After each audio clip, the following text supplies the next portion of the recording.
Everybody, Mark Edwards here for another ChillCast, the podcast where we do minimal preparation and basically try and just talk about a few things about what's been going on recently. So I've got a guest with me today, and here he is, Jérome Bérubé with me today. What's up, Jérome? Not much. How are you, Mark? All good, all good. Just cruising along on a Thursday. Actually, have not been to a game Monday, Tuesday, Wednesday, so done some in-stat scouting this week and heading to Peterborough tonight. What's your schedule this weekend? I'm going to Sherbrooke on Saturday and Sunday. So Saturday I got Drummondville, and then Sunday I got Quebec at Sherbrooke. That's gonna be a pretty big game. Two best team in the queue, at least in Quebec. So they just played yesterday, so I'm gonna have like another game to watch them. So it's pretty good games. The good games in the queue have been a bit lacking a bit this year, but it's always fun to see the top two teams face off each other. So it should be fun. Yeah, we saw an actual good game. When I saw you, the one game I've seen you this year was in Blainville with Sherbrooke there, and actually a really good game that day. So Yeah, that was a pleasant surprise. That was the end of my weekend and a long trek home, but at least it finished with a good game. That was one of the best games I've seen this year anywhere actually. So hopefully you'll get some good ones. I am Peterborough tonight, and then I'm undecided because I've been to London twice the last 2 weeks, but Flint is there and I want to see Flint, so I might go again tomorrow. If not, Sarnia. I forget. I think it might be Windsor and Sarnia. I can't remember, but I know it's a decent option if I go to Sarnia. So I'll decide tomorrow. Watch weather too. But there's actually the U.S. national program has two college games this weekend. Um, I think it's Niagara and RIT. But um, I saw that I actually saw it because I got a Cleveland Browns notification that they're playing Buffalo and there might be 3 to 6 feet of snow. So that might put a little damper on travel down to RIT for sure. But anyways, yeah. So then Saturday there's an afternoon game. I think Hamilton or Guelph. I think Kitchener's Guelph, and the Hamilton is might be Ottawa. No, Saginaw. Saginaw's in Hamilton. So that's another decision for me there. And then Sunday's a doubleheader. Ottawa, yeah, that's the Ottawa game. Ottawa at Missy, I think, on Sunday at 2. And then Windsor at Kitchener for a 6 p.m. or so. I'm going to do the doubleheader on Sunday. So anyway, overall, after having the Monday, Tuesday, Wednesday at home, which was kind of a nice treat, just doing some instat work, back in finishing with a doubleheader on Sunday. What else is going on? Yeah, so how about the Hamilton rink situation? yeah.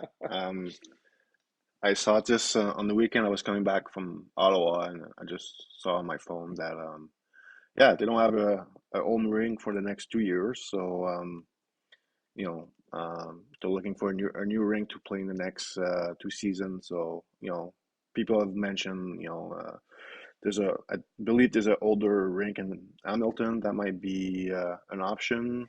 They Yeah, also mentioned the Red Wings used to play Junior A out of there. Actually, the CHL Top Prospects game was there.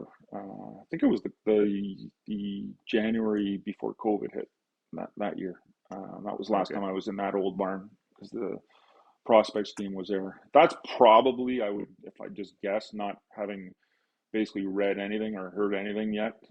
That would be my guess what they'll do. I'd love it to be Oakville. That would be awesome. I could drive through the neighborhood, and I think the Oakville rink holds maybe 1,800 or something like that. I mean, mm, they had the full barn there for World Junior Camp and pretty good crowd. That would be awesome for me, but I would imagine they'll probably go to the old barn. What else are they saying? Did you read something on it? yeah, I saw they said Brentford, they said Brampton, and I said Cornwall, but I Yeah. don't think I don't think it's gonna happen, but it's just it's funny because I Yeah, was talking to someone in Ottawa Saturday, and we mentioned that'd be fun to have a major junior team in Cornwall. But yeah, I don't think Hamilton is moving to Cornwall. But you know, as a Montreal guy, I would really love it. yeah. It would be nice if it just had a team, period, just for Yeah, the Eastern swings and an extra option. Because sometimes I look to the East and I'm hoping either, Ottawa, Gatineau, Blainville's at home, or even Kingston, and sometimes they're all away when you're going east for something else.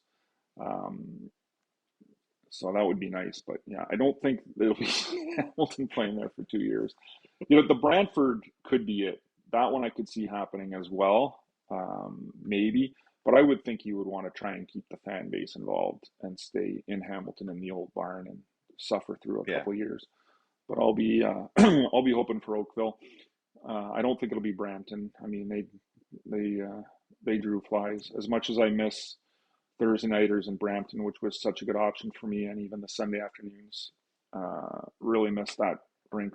Really miss having the battalion there. But I don't think that'll happen either. Anyway, it'll be yeah. interesting to watch here going forward.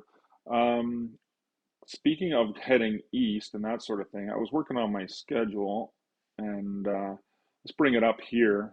Um, so the World Junior A Challenge, and speaking of Cornwall, is coming up. So I was working on my schedule, and it was pretty awful trying to find some extra options while I'm down that way. I can't remember what they were, but I think on the one night the closest option to scoot somewhere was Quebec City, which isn't a stone's throw away. So that kind of was too bad. But we start December 11th. It starts with Latvia, Canada East, and I see the first day starts early. So I don't know if I'll be down that way or just leaving. So I'll probably leave Sunday morning early and just go straight there. And then the U.S. with Canada West is a late game. We go to Monday. Latvia, Sweden is the early. Canada East, Canada West is late.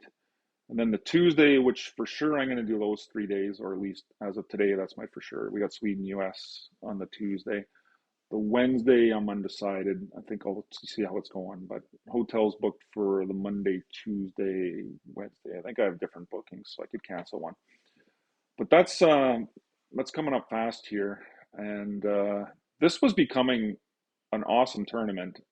It really takes a hit, obviously, with Russia, and well, every tournament, Five Nations, and every tournament's taken a hit here with no Russia. But this one was really becoming one I looked forward to, especially the time of year, because I know you feel the same way. We're not big fans of the last week of either the Q week before Christmas or the O or the WHL for that matter. So this was a nice option as we make our way Yeah, towards the break.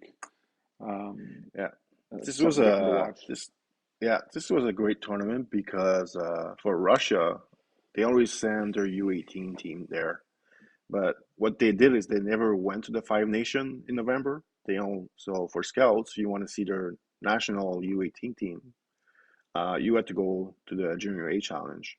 They didn't play in November Five Nations, so that was a really cool event. I remember Askarov being really good at the Five Nation one year.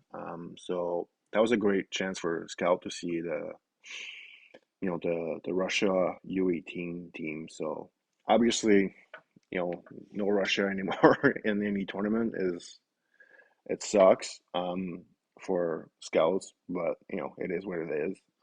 Latvia is going to be interesting because last year, at least for like CHL teams, a ton of Latvians were drafted in the import draft. So I'm assuming it will be similar in the upcoming import draft. So I'm guessing Latvia will be a team that is watched a lot for the CHL teams. Every time I think about this tournament, I think about Bonnyville and how friggin' cold it was that one year. And it went back. It went back a few years later, but it wasn't as cold. But that first year in Bonnyville, like it was minus 36 or something absolutely ridiculous. And the other thing I remember was I flew into Edmonton and Cass picked me up. Remember, Cass was based out of Calgary, and he spent the first few days at the tournament with me. So he picked me up at the airport, but we hadn't met yet. That was he just started that year, and we hadn't met yet. So I just said, I'll text you or whatever I said, and I'll be out front. And he told me he had a Dodge Dakota pickup. And so I just stood and looked for a red Dodge Dakota pickup to come up. Red Dodge Dakota pickup comes up. Here we go. I go up to it, open the door, and the dude driving goes, "Who the F are you?" It was a different red Dodge Dakota. So I actually said, "Sorry, man. My ride's driving a Dodge Dakota, and I've never met him." The guy laughed his ass off and drove off. And Cash showed up like 20 seconds later and told him what just happened, and that I looked like the biggest friggin' idiot going, and jumped in his Dodge Dakota, and off we went. But we went in between games when we went to eat. I remember we went to Subway one day, and we went in individually and kept the car running as Dakota running. Not that it mattered because it hadn't even come close to heating up yet from leaving the rink and starting it. But and we sat in the truck and ate. Like you literally running the 10 steps. Even when he picked me up at the hotel, running 10 steps from the entrance out to right in the outside the lobby was freezing, absolutely freezing. Just going the 10 steps to get into the car, and then the Boston pizza that everybody went to every night after the games. It was literally just all scouts. They stayed open late and everything. That was in the parking lot of my hotel, but it was way too far to walk. Like even in the parking lot, it was too far to walk. And scouts were just leaving the rentals running, like locking the doors with the remotes and just left them running. It was ridiculous. Yeah, Anyway, I that's believe the old. I believe this was the Calum uh, tournament. That was Yeah. the Kale McCarr, and Cass was the guy that I had seen him because he played in that tournament before, right? And in Coburg hosted, but he was much smaller.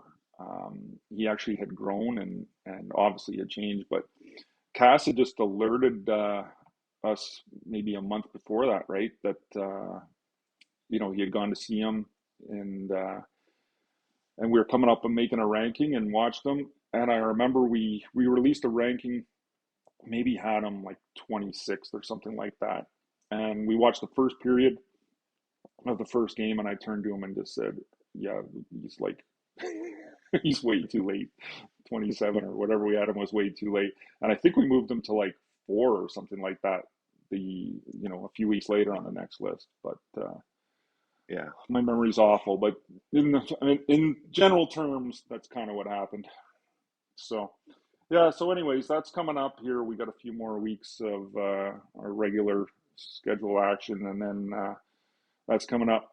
So you were in Ottawa and watched Calum Ritchie. So I'm gonna go and hopefully that just put it on there. Yeah. Bear with me here. So you were at this game. The old no prep podcast here. See if it loads the right screen. There we go. Oh, yeah. So I was there all weekend. Saw Ritchie on Friday and saw Niagara on Saturday. But obviously not much on Niagara. But good chance to see the Ottawa kids two more time before upcoming list. Yeah, Ritchie was. I don't know. His performance was basically the story of his season so far. There was some good, some bad.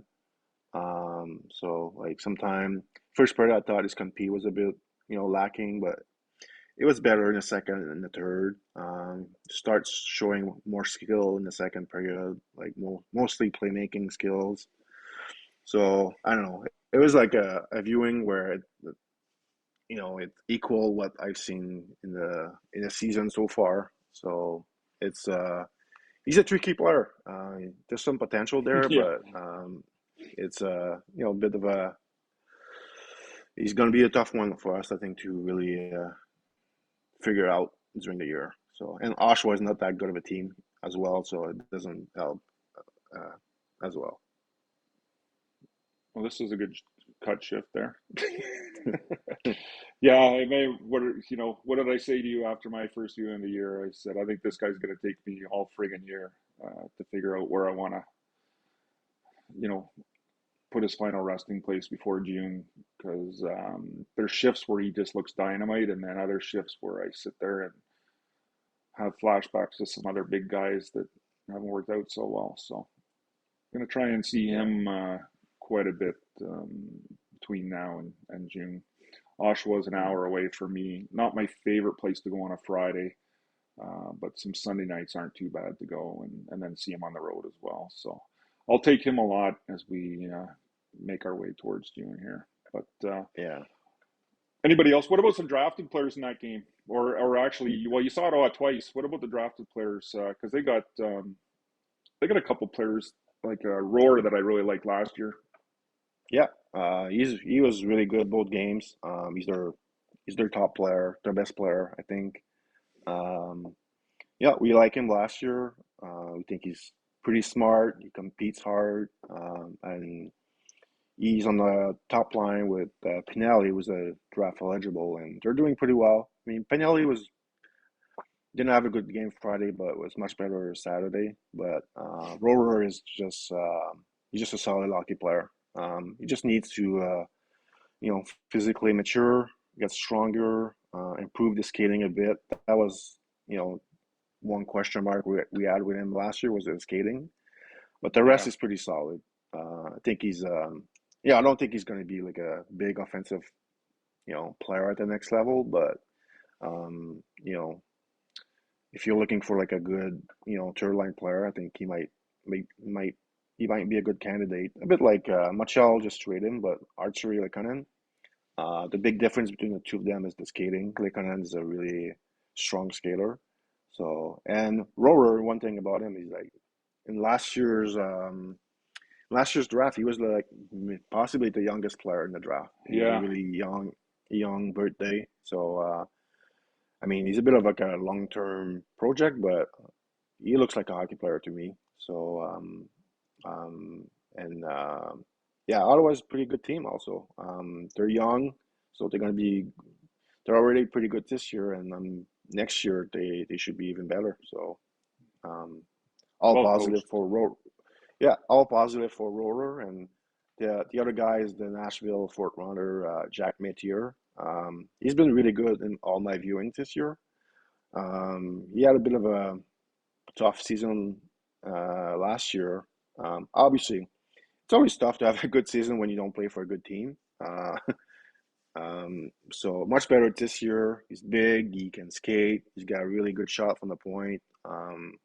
So my viewings have been really positive, and Nashville they really know how to find defensemen. So I remember him in his draft year. It was the COVID year, so um, he only played at the U18 at the end of the year, and it was a really depth role, barely played. So, pretty good find by Nashville, I feel. Yeah, I've only seen Ottawa once so far this year, as I mentioned earlier when I was going over my upcoming. I'm going to see them a little bit. They're coming west here, but that Quebec trip, I scooted back to Ottawa and saw Peterborough there on a Friday night, and Peterborough actually won. I think that was Ottawa's first loss at the time. But yeah, Boydie's done a good job there, and Dave Cameron can coach. Sometimes not the most exciting game when he gets into his defensive style, but he's coaching to win, and he's definitely one of the best coaches in the OHL. So, anyways, we're getting to about 2:15 here. I got to do a few things before we hit the highway. So let's call this the end of episode 2 of our ChillCast, and we'll try and do these once a week. Do our best to do these once a week, but enjoy the rest of your day and enjoy the scouting on the weekend. And we'll talk to you. Well, I'll probably talk to you anyway, but if not, then Monday, and we're gonna have to have some meetings coming up here as we work towards the ranking that is now getting dangerously close, and we'll have our regular hectic days here going crazy to go over the list. Some lists came in today. More area lists came in today that I haven't even got to, but that's what I want to take a peek at before I hit the highway here. All right, Jerome. So take it easy for us today. We'll talk to you soon, and we'll try and do this again next week.